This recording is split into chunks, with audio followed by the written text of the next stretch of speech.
Hi, I'm Cal, and welcome back to Totally Legit Crash Course American History. Today we discuss one of the most important events in modern history, 9/11, an event that didn't just shake up the US, but one that caused thousands upon thousands of subsequent deaths and which changed geopolitics and war around the world.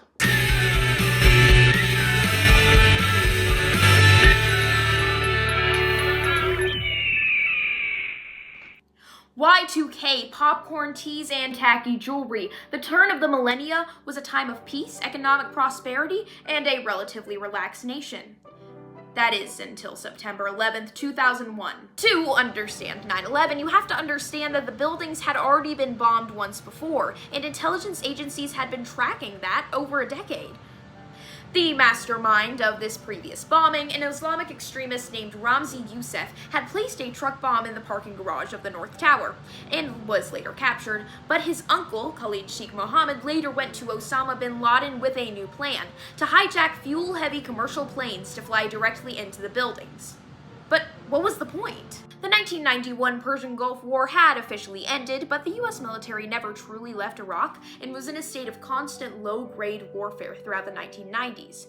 While the American public felt peaceful, Al-Qaeda, a terrorist organization based in the Middle East, had declared war on the US years prior in the 1996 Fatwa, declaration of war against the Americans occupying the land of the two holy places, referring to Saudi Arabia. Bin Laden expanded this mandate, stating that killing Americans, both military and civilian, was a holy duty for Muslims anywhere in the world. And what better way to damage the US economy and make a statement to the world than to destroy their main centers of trade and commerce? The events of September 11, 2001 unfolded in less than 2 hours. 4 commercial transcontinental flights departed from Boston, Newark, and Washington, D.C. And, shortly after takeoff, teams of Al-Qaeda hijackers brandishing box cutters overpowered the crews. The first tower to be hit was the North, followed by the South Tower, the western facade of the Pentagon, and finally the last plane landed in Shanksville, Pennsylvania, due to the brave passengers storming the cockpit. Nobody in any plane survived. By the end of the day, 2,977 victims had lost their lives, marking the deadliest foreign attack on domestic U.S. soil in American history. Many of those who died were first responders and ordinary citizens who bravely rushed into the debris to save whoever they could. But, like I said, 9/11 wasn't just one tragedy. It was a catalyst. Let's move to the thought bubble. Alright, let's see what the thought bubble has for us today. This document comes from my father, who was deployed twice to the Persian Gulf during Navy service, starting at around age 22 in about 2010 to 2018. Al-Qaeda aimed to destroy U.S. capitalism. If they could attack our capitalist U.S. Trade Center, who knows what else? Well, it sure as caused a huge surge in American nationalism. I mean, everyone, everywhere, had the same bumper sticker. But that wasn't a good thing. It basically gave the U.S. carte blanche to do whatever they wanted. And how do you fight extremism? With extremism. The radical nationalism on their side beget ours. So we went to many wars and conflicts with the Middle East. We bombed and killed and sent teenagers to die. So 9/11 wasn't just one day, it was a decade-long fight. But what did any of it accomplish?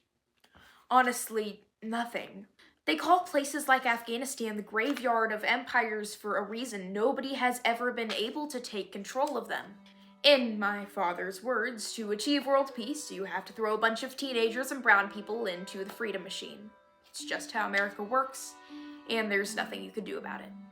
This global war on terrorism was a multi-decade American-led international military, political, and financial campaign launched by President George W. Bush in direct response to the 9/11 attacks. The primary objectives of the campaign were to dismantle Al-Qaeda, eliminate terrorist networks worldwide, and depose oppressive foreign regimes accused of supporting militant extremist groups. And, most importantly, the elimination of high-profile leaders like Osama bin Laden in 2011.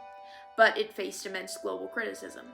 It also caused the destabilization of the Middle East, the creation of fresh power vacuums that gave rise to groups like ISIS, systemic civil liberties violations through domestic surveillance, and the highly criticized usage of indefinite detention facilities like Guantanamo Bay, as well as the TSA, because I'm clearly going to destroy the entire country with my oversized shampoo bottle.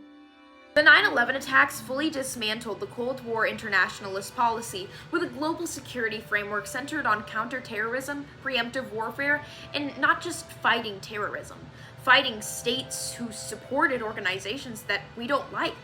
It was the end of containment, the rise of the proxy war, and a spike in nationalism and xenophobia that sparked our political situation now. It was also one that sent teens to get blown up until around 2018, one that caused millions of Islamic American citizens to get hate crimed and face racism, enforcing an Islamic-phobic cultural dogma that even you may recognize within yourself. But that's all for today. And remember, don't forget to smile.